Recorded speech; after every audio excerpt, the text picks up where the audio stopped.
JPSC भर्ती घोटाले में शिकंजा तेज। जेपीएससी भर्ती अनियमितता की जांच में सीआईडी की कार्रवाई जारी है। पूर्व चेयरमैन एल ख्यांगते से लगातार दूसरे दिन भी हुई पूछताछ। सीआईडी मुख्यालय में करीब 8 घंटे तक सवाल जवाब का दौर चला। तत्कालीन परीक्षा उप नियंत्रक श्वेता गुप्ता से कराया गया आमना सामना और दोनों से कई अहम बिंदुओं पर विस्तार से पूछताछ की गई। जांच एजेंसी को पूछताछ में कई महत्वपूर्ण तथ्य मिलने का दावा है। एल ख्यांगते को 31 जुलाई को फिर से तलब किया गया है।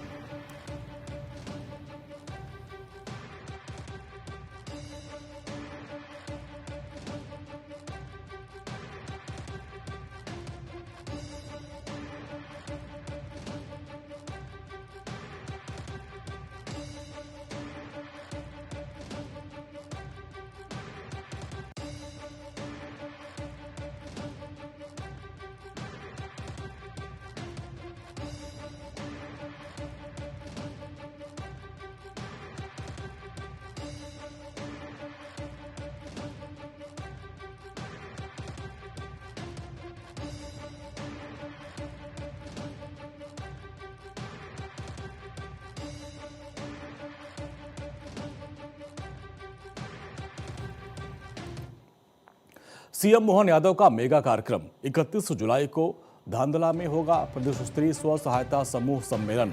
मुख्यमंत्री डॉक्टर मोहन यादव मुख्य अतिथि के रूप में होंगे शामिल।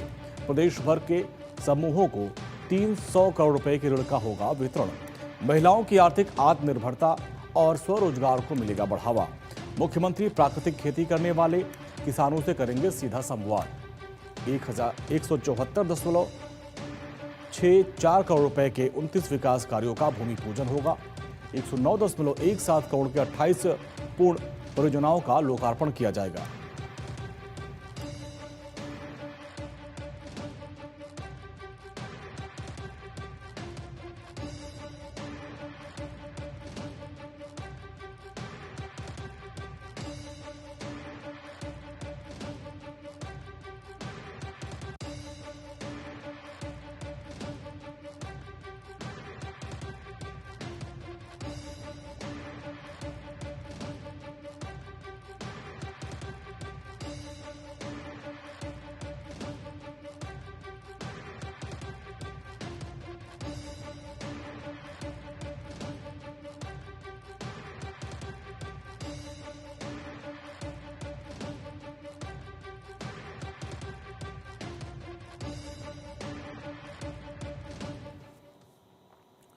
इकतीस जुलाई को सीएम सैनी का जनता दरबार। सुबह 8:30 बजे संत कबीर कुटीर में जनता से मुलाकात करेंगे सीएम सैनी।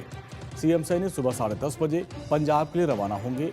सनौर में शहीद उधम सिंह कंबोज कार्यक्रम में शामिल होंगे सीएम सैनी। शहीद उधम सिंह को श्रद्धांजलि देंगे सीएम सैनी। दोपहर 1 बजे चंडीगढ़ लौटेंगे मुख्यमंत्री नायब सिंह सैनी। शाम 4 बजे शिक्षा विभाग की समीक्षा बैठक करेंगे सीएम सैनी।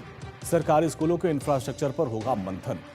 शिक्षा विकास कार्यों की भी होगी समीक्षा और भविष्य की योजनाओं पर भी होगी विस्तृत चर्चा।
हरियाणा विधानसभा में गूंजेगी युवाओं की आवाज। हरियाणा विधानसभा में शुक्रवार को होगा विशेष युवा संवाद कार्यक्रम। विधानसभा अध्यक्ष अरविंद कल्याण कार्यक्रम के मुख्य अतिथि होंगे। देश के 14 राज्यों से करीब 90 युवा प्रतिनिधि लेंगे हिस्सा। प्रतिभागियों में अधिकांश युवतियां। 3 चरणों की प्रक्रिया से हुआ इनका चयन। विकसित भारत 2047 में महिला नेतृत्व की भूमिका पर चर्चा होगी। महिला सशक्तिकरण, समान अवसर और नीति निर्माण पर रखे जाएंगे सुझाव।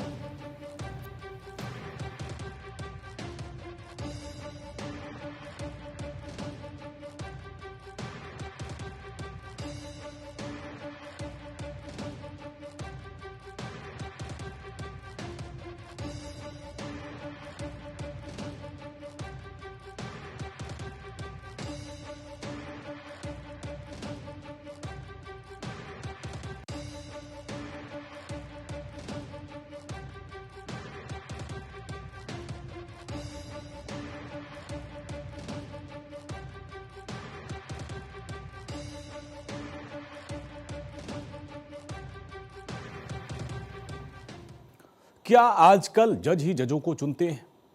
सीईसी की नियुक्ति पर सुप्रीम कोर्ट की बड़ी टिप्पणी का निष्पक्षता दिखनी भी चाहिए। सुप्रीम कोर्ट ने गुरुवार को कहा कि क्या आज भारत में सच में जज ही जजों को चुनते हैं? कोर्ट ने टिप्पणी भारत में मुख्य चुनाव आयुक्त और अन्य चुनाव आयुक्तों की नियुक्ति में केंद्र सरकार की बड़ी भूमिका पर विचार करते हुए दी। सुप्रीम कोर्ट ने कहा कि चुनाव आयुक्त को एक स्वतंत्र व्यक्ति होना चाहिए। क्या समिति में निष्पक्षता नहीं दिखनी चाहिए? सुप्रीम कोर्ट ने कहा कि हम ये नहीं कह रहे कि निष्पक्षता नहीं बरती जा रही है, लेकिन ये दिखना भी चाहिए। जस्टिस दीपांकर दत्ता और जस्टिस सतीश चंद्र शर्मा के बेंच ने एक याचिका पर सुनवाई के दौरान ये टिप्पणी की।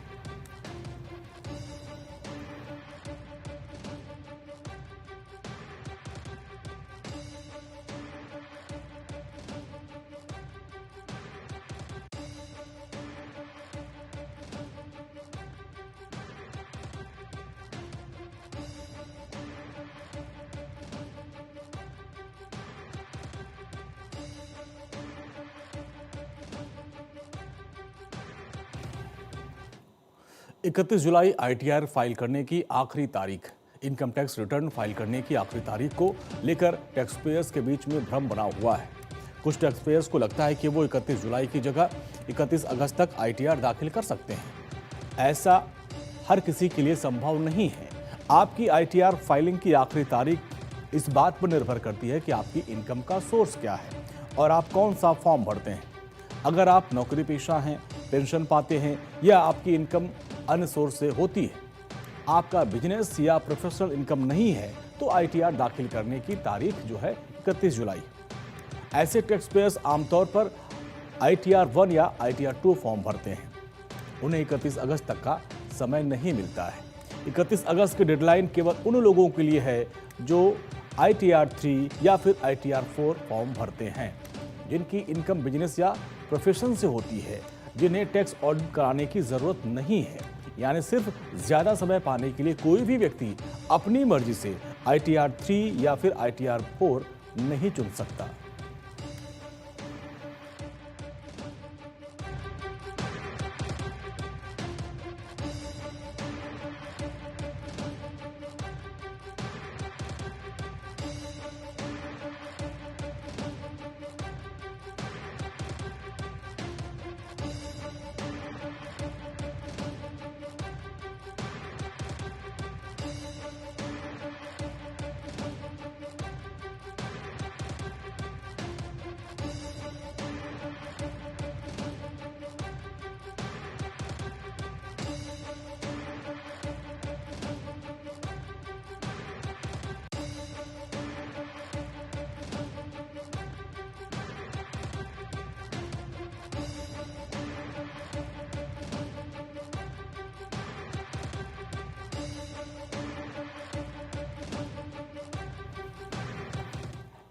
प्रबल मर्डर केस में 31 जुलाई को सजा का ऐलान। बिजनौर में साल 2012 में हुए चर्चित प्रबल हत्याकांड मामले में 31 जुलाई को सजा का ऐलान होगा। मामले में फास्ट ट्रैक कोर्ट के न्यायाधीश शहजाद अली ने 7 लोगों को दोषी ठहराकर जेल भेज दिया है। केस में उत्तर प्रदेश महिला आयोग की सदस्य संगीता जैन के पति विनय अग्रवाल को दोषी ठहराया गया। संगीता जैन के बेटे अपूर्व और वकील संजय गुप्ता को भी उनके समेत कुल 7 लोगों को दोषी ठहराया गया है। 19 दिसंबर 2012 को अग्रसेन जयंती के मौके पर शहनाई बैंकेट हॉल में प्रबल की हत्या कर दी गई थी। आरोप है कि कार्यक्रम में शामिल रसूखदारों ने उसकी जमकर पिटाई की थी। मारपीट में घायल हुए प्रबल की मौत एक निजी अस्पताल में जाते वक्त हो गई। मामले में प्रबल की हत्या करने के बाद उसके शव को गंगा नहर के पास फेंक दिया गया था।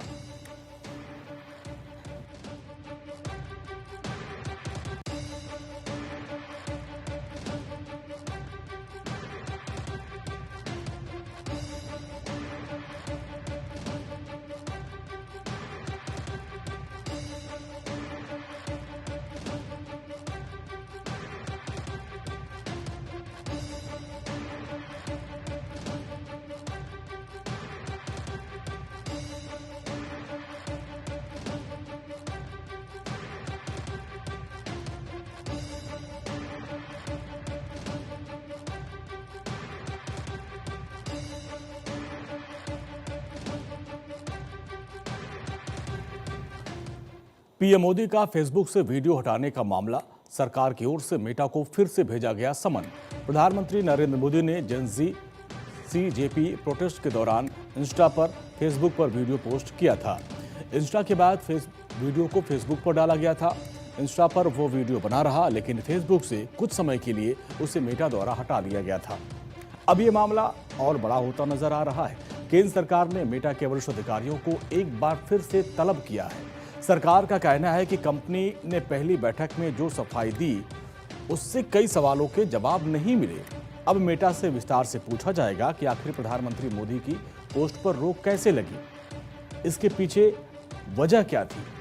फ्यूचर में ऐसी गलती दोबारा ना हो, इसके लिए कंपनी क्या कदम उठाएगी। ये मामला इसलिए भी अहम माना जा रहा है क्योंकि प्रधानमंत्री देश के सबसे बड़े सार्वजनिक पद पर हैं।